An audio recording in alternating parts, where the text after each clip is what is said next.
My skin is so dry right now, and I'm really sorry if you see like skin flakes falling off my face throughout this video. Like, I really tried moisturizing, so hopefully that worked.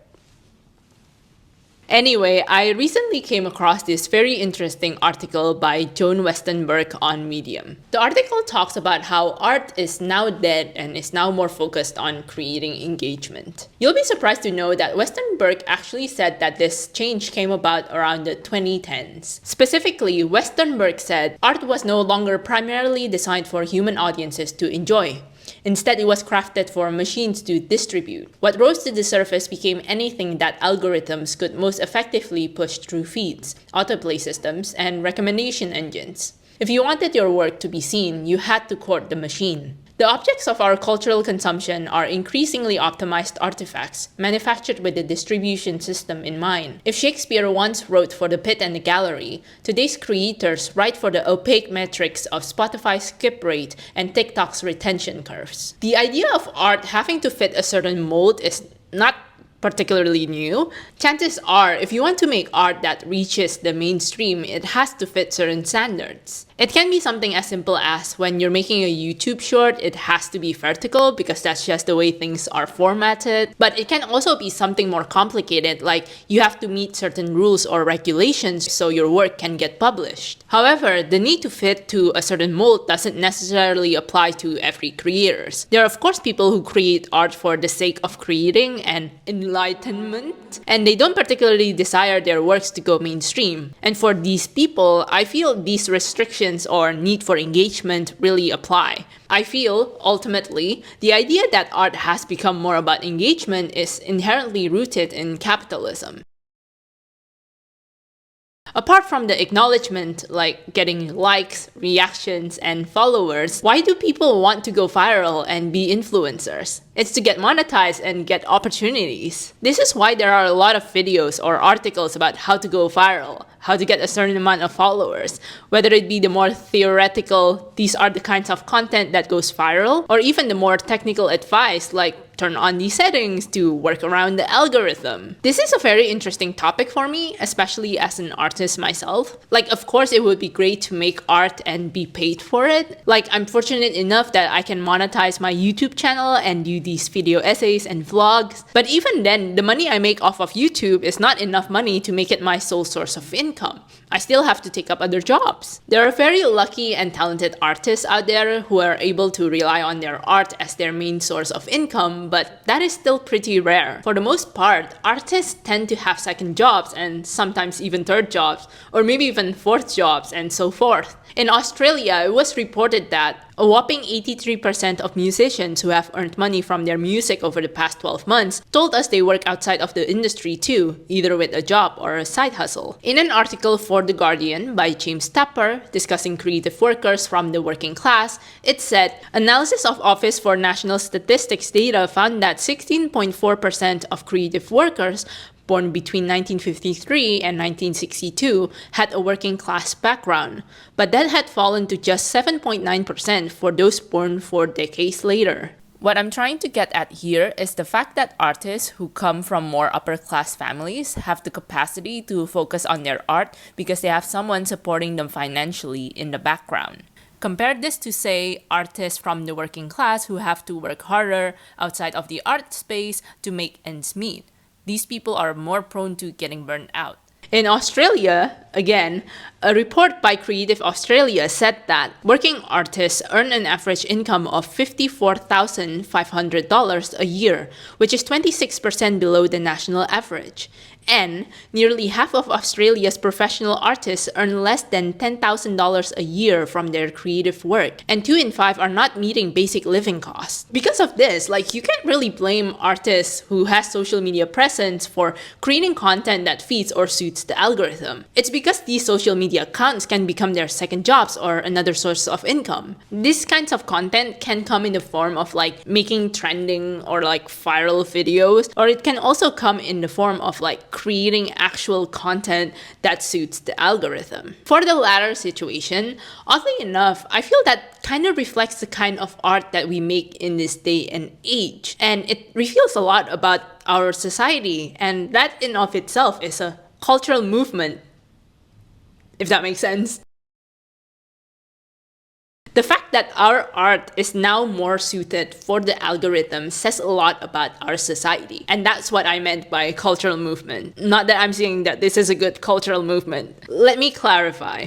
Art is often reflective of the period of when that art was made in. Social, political, and cultural landscape informs the artist's lived experiences and their knowledge about the world, which in return impacts the kind of art that they make. In my theater history class, we learned this term called schismogenesis. The word is derived from two words, the first being schism and the second being genesis. Schismogenesis essentially means creation from division. There is usually a big cultural moment that forces society to create in response to these divisions. For example, sometimes cities or countries are created after a schism. Sometime around the 1600s to the 1700s, there was a ban on plays in England because of puritanical reasons. In response to this, people started staging the opera instead because there are no rules about singing the lines in a performance, you know? However, years later, plays are allowed to be performed again.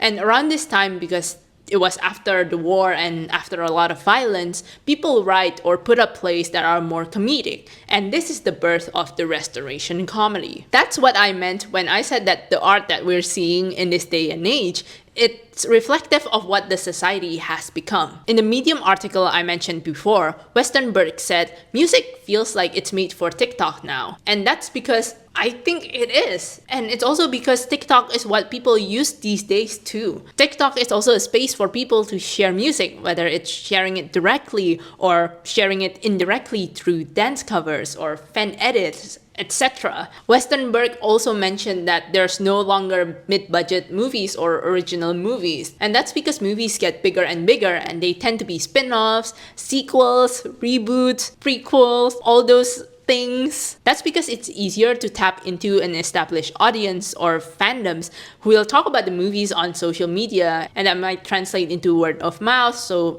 more ticket sales and whatnot. And that's also why a lot of these movies have like really big moments or something to talk about within the social media sphere. Likewise, personal brands have become a very important aspect of creating art. While it is cool to obviously know the person behind the art and for you to connect even further with them, but I feel for emerging artists, they're given a lot more pressure to establish themselves on social media in order to be given opportunities. For example, funding is more likely to be given to an artist with a certain amount of followers because they already have this inbuilt audience, so the investment feels more justified. Social media and engagement and profit have become the main goals of mainstream media or mainstream art because money and statistics talk, especially towards the gatekeepers like producers who tend to not be very artistic themselves and prefer to make decisions based on numbers. There is a danger to this because art has become more homogeneous to suit the algorithm. They talk about the same themes, they are structured the same way because algorithm is algorithm, like it speaks in code, so art has become more structured in that way. This leads to art devolving more into content and they become something to be viewed or played in the background, whether it be background noise or a second screen like those Subway Surfers videos, but it becomes less about creating something that people can connect with and it becomes more into just creating as much as you can so one of these days you can get noticed. We rarely see art that challenges or disrupts the system anymore, which ultimately is sad because art is one of the few ways in which people can show resistance to the system. This is the reason why I think in the Hunger Games, Suzanne Collins put a lot of emphasis on music and the banning of music. It's not just because she likes music and she wants to put in as much music into her books. It's because there is significance in the music that District 12 or the Covey plays. This is why the return of the Hanging Tree song is important narratively to the story. I would say these rebellious artworks do exist in this day and age, but it's just harder to find them and it's very rare for them to make it to the mainstream because they become more buried under all of these content. With the internet these days, there's just so much information overload. I think this is what Westenberg is trying to get at. It is dangerous to make art that just feeds into the algorithm. We need to make meaningful art too. The question now is, what can we consider meaningful art? For example, Moonbeam Ice Cream is a very strange song, but it does reveal a lot about our state of society. The song is pretty much geared towards the TikTok algorithm. Benson Boone is built for the TikTok algorithm with like his backflips and over-the-top aesthetic. It makes him very shareable on social media. But oddly enough, it is also rare to see this kinds of song coming from like a male artist. And if we know about Boone's background as an ex-Mormon, the fact that he is embracing this kind of aesthetic is actually like low-key rebellious. But is Moonbeam Ice Cream a meaningful song? This is just a tangent, by the way. I have no idea where I'm going with it. Anyway, this is a very tricky topic, and I say this as an artist myself. I think it is naive to think that artists, especially emerging ones, are sellout for playing to the algorithm. Because let's face it, in this economy, sometimes gaming the algorithm is the only way for artists to make money and to be able to go on to make the art that they want. Because it's hard to make a living as an artist. But at the same time, it is also fair to demand better art. Like, it's fair enough for me to say, Benson Boone, I get what you're trying to do with your music, but surely you can have better lyrics than Moonbeam Ice Cream. Like, what does that even mean? Making art just for the algorithm is not conducive to art as art, if that makes sense. Because this also gives an excuse for people to make art using AI. It's no longer about the human touch. It's no longer a human experience. It's no longer about tapping into emotions or creating discussions. It's more about gaining traction and pumping out a slew of content as much as possible that are homogeneous and fits the algorithm so you can get monetized at some point. Honestly, the topic of AI artslop, like, that deserves a whole video in of itself. Look, this is a very big topic and I hope my arguments made sense. But I would love to know what you guys think. Please leave your comments in the comment section below. If you like this video, please engage with it. Like, comment, share it. Maybe even subscribe to the channel too. Apart from that, thank you so much for watching this video and thank you for listening to me ramble. Have a good day. Bye.